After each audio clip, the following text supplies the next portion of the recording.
You just found out you're having a baby. Your first thought is love. Your second thought, if you're honest, is math. What does this actually cost? Nobody hands you a number at the hospital. Nobody hands you a number at the baby shower either, so let's find one together, using real figures instead of guesses.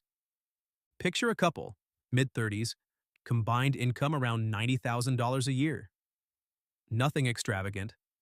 A three-bedroom house in a mid-sized city. A minivan they bought used with a small loan still attached.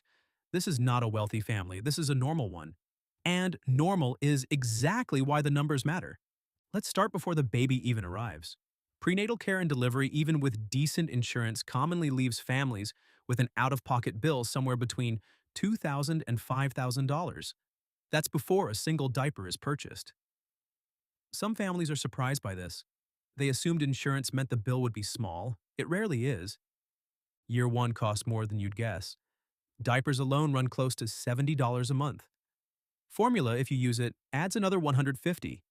A crib, a car seat, a stroller. All one-time purchases, but they land at once, often totaling $1,500 in the first few months. And then there's the number that breaks people. Daycare. In most American cities, full-time infant care runs between $12,000 and $18,000 a year. Read that again. Some parents pay more for daycare than they pay for their mortgage. Does that sound wrong? It is wrong. But it's also true. So already before the child says a single word, you're $22,000 in. That's not a scare tactic. That's an average. Let's decode a term you'll hear a lot. Opportunity cost.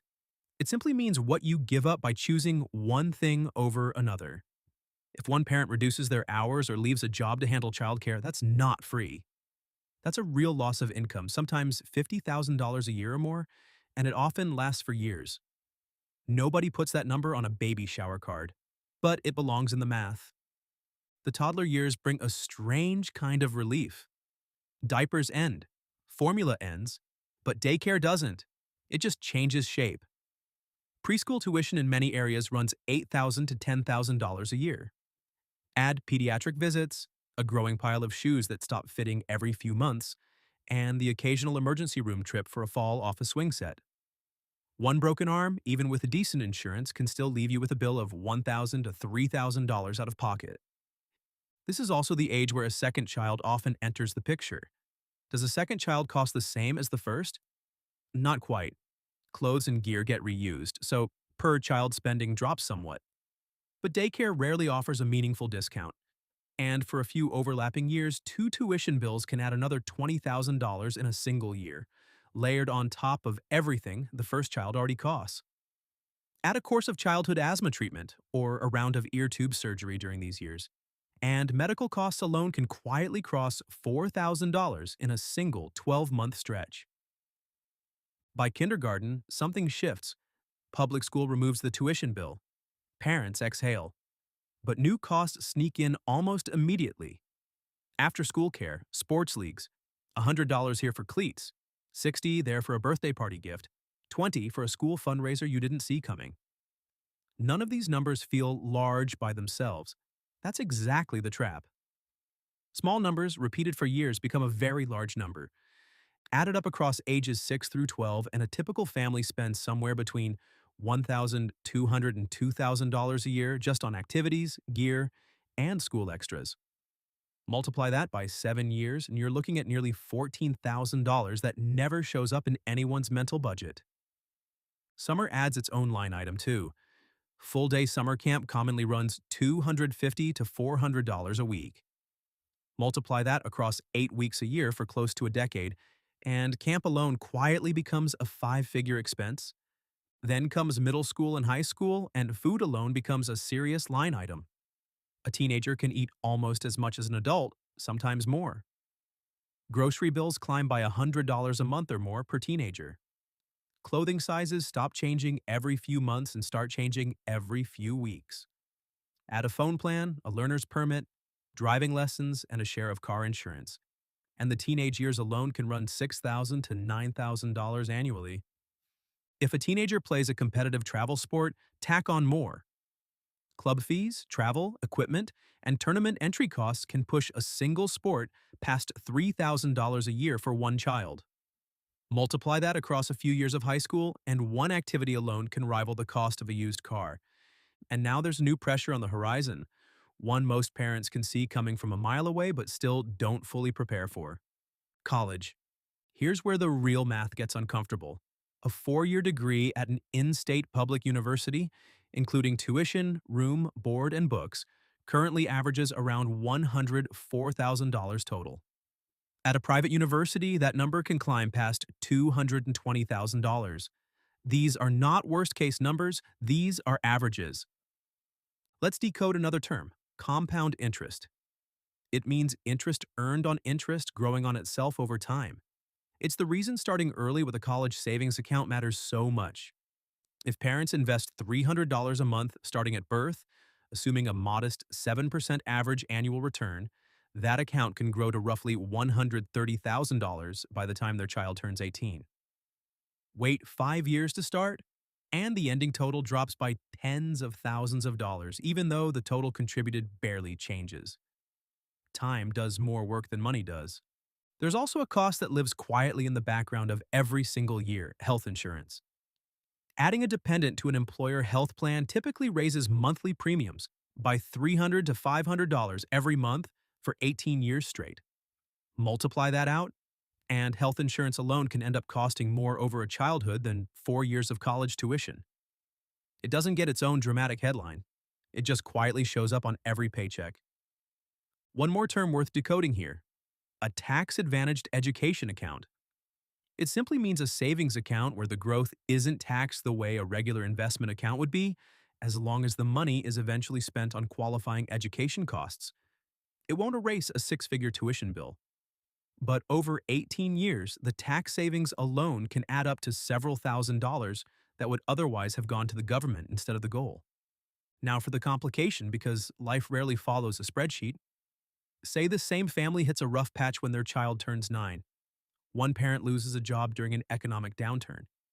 6 months of reduced income follow, and savings meant for the college fund get redirected to cover rent and groceries instead.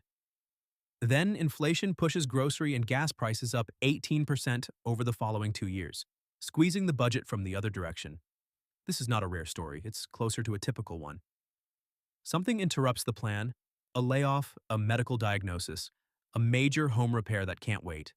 The plan has to be able to bend without breaking. This is where a lot of families make a costly decision without realizing it.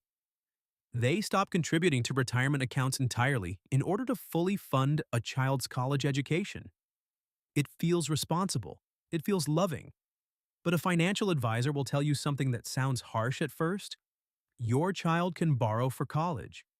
You cannot borrow for retirement. A $20,000 pause in retirement contributions during your late 30s can mean well over $100,000 less by the time you're 65, simply because that money never had the chance to compound. So, what does an honest total look like? Add up food, housing share, childcare, clothing, activities, healthcare, and a partial contribution toward a 4-year public college degree spread across 18 years. For a middle-income family, the number typically lands somewhere between $250,000 and $300,000, all in. High cost of living areas can push that number meaningfully higher, sometimes past $400,000. These figures are illustrative examples built from typical costs and averages. They are not personalized financial advice, and your own numbers will depend on your income, your city, your choices, and your child's path. Here's the part most people miss entirely. That number isn't really about the child. It's about sequencing. When does the money get spent? And does it collide with anything else you need it for? A new roof, a car repair, your own retirement contributions. Raising a child rarely bankrupts a family in one dramatic moment. It erodes a family's margin quietly, year after year, until there's no room left to absorb a surprise. Think about what that erosion actually feels like from the inside. It rarely looks like a crisis. It looks like a family that keeps saying, "We'll catch up next year." It looks like a retirement account that gets checked less and less often because the number is easier to ignore than to fix. None of this math is an argument against having children. It's an argument against flying blind. Families who sit down early and map out even a rough version of these numbers tend to make very different choices. They pick a slightly smaller house with more monthly breathing room. They negotiate childcare differently. They start a modest college fund at $300 a month instead of waiting for a someday that never arrives. Stacked across 18 years, these small choices are often the entire difference between a family that reaches college move-in day with options and a family that reaches it with only debt. So here's a question worth sitting with. Not can you afford to have a child, because most people can't fully answer that in advance. The better question is this: do you know where the money is actually going right now this year for the child or children you already have? Most parents can tell you how much they spent on daycare last month. Very few can tell you what that daycare bill, multiplied by inflation, multiplied by 18 years, actually adds up to. Think back to that couple in the three-bedroom house, the minivan, the $90,000 income. They didn't do anything wrong. They simply never sat down and looked at the full 18-year arc in one place. Most families don't. The costs arrive one bill at a time, spaced out just far enough apart that the total never feels real until it's already spent. You just found out you're having a baby, or maybe you already have one, three, or a teenager about to walk across a stage. Your first thought was love. It still is. But now you also have the numbers. And numbers, unlike feelings, don't ask you to guess.